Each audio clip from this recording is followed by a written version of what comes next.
Hello guys, അപ്പം ഇന്ന് നമ്മൾ രാവിലത്തെ ബ്രേക്ക്ഫാസ്റ്റ് കാണിച്ചു തരാം. അതിന് വേണ്ടിയിട്ട് ചെറുപയറും കറിയാണ്. ചെറുപയർക്ക് മുളക് പൊടി, മഞ്ഞൾപ്പൊടി, മല്ലിപ്പൊടി ഇട്ട് കൊടുത്തു. പാകത്തിന് ഉപ്പിട്ട് കൊടുത്തു. തക്കാളി,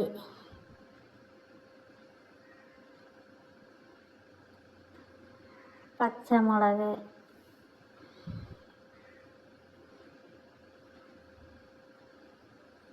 എല്ലാം കിഴങ്ങും ചെറുപയറും കേട്ടോ, എല്ലാം ഇട്ട് കൊടുത്ത് ഇളക്കി അടച്ച് വെച്ചിട്ടുണ്ട്. ഒന്ന് ഒരു 4 വിസിൽ വരുന്ന വരെ വെയിറ്റ് ചെയ്യാം.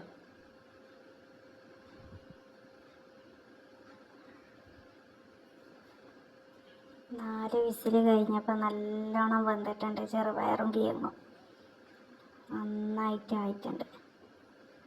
അതിലേക്ക് നമുക്ക് തേങ്ങ അരച്ച് വെച്ചത് ഒഴിച്ച് കൊടുക്കാം. തേങ്ങയിലേക്ക് കുറച്ച് ഒരു ചെറിയ ഉള്ളിൻ്റെ പണിയും വെളുത്തുള്ളി, വലിയ ജീരകം കൂട്ടി അരച്ചതാണ്. അതൊന്ന് തിളച്ച് വന്നിട്ട് നമുക്കൊന്ന് ഉള്ളിയിട്ടൊന്ന് മൂപ്പിച്ചെടുക്കണം.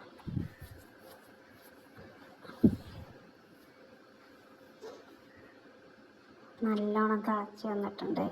ഇനി നമുക്കൊന്ന് വെളിച്ചെണ്ണ പരന്ന് ഉള്ളിയിട്ട് മൂപ്പിച്ചെടുക്കാം. ചെറിയ ഉള്ളി ഇട്ടു.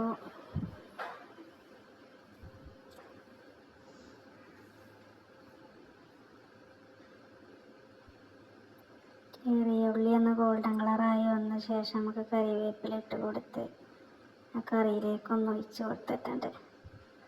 നമ്മളെ കറി റെഡിയായി. ചപ്പാത്തി ഉണ്ടാക്കാം. ചൂടുവെള്ളം കൊണ്ട് നന്നാക്കി ഒന്ന് കുഴച്ച് കൊടുത്തിട്ടുണ്ട്.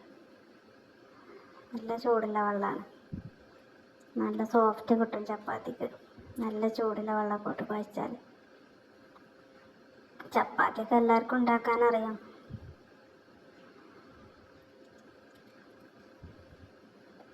നമ്മളെ ചാനൽ ആദ്യമായിട്ട് കാണുന്ന ആളുകളാണെങ്കിൽ ഒന്ന് ലൈക്ക് ചെയ്ത് സബ്സ്ക്രൈബ് ചെയ്ത് സപ്പോർട്ട് ചെയ്യണം കേട്ടോ. എല്ലാവരും സപ്പോർട്ട് കൊണ്ടാണ് നമ്മളെ വിജയം. ചപ്പാത്തിയൊക്കെ നമ്മൾ ചുട്ടെടുക്കുകയാണ്. എല്ലാം ഒന്നും ചുട്ടെടുക്കണ കാണിച്ചു തരുന്നില്ല, കാരണം കുറേ ടൈം പിടിക്കും. ഒന്നൊക്കെ ചുട്ടുകാണ്ട് കാണിച്ചു തരാം. അതാ നല്ല സോഫ്റ്റായ ചപ്പാത്തി. ഇതാ നല്ല വീർത്ത് പൊങ്ങി വരും. നല്ല ചുടുവെള്ളം കൊണ്ട് കഴിച്ചാൽ നല്ല സോഫ്റ്റായ ചപ്പാത്തി. എല്ലാവരും ഒന്ന് ലൈക്ക് ചെയ്ത് സബ്സ്ക്രൈബ് ചെയ്യണം കേട്ടോ. അപ്പം നമ്മൾ ഇത്രയൊക്കെ തന്നെയുള്ള നമ്മളെ ഇന്നത്തെ വീഡിയോ. എല്ലാവർക്കും അസ്സലാമു അലൈക്കും.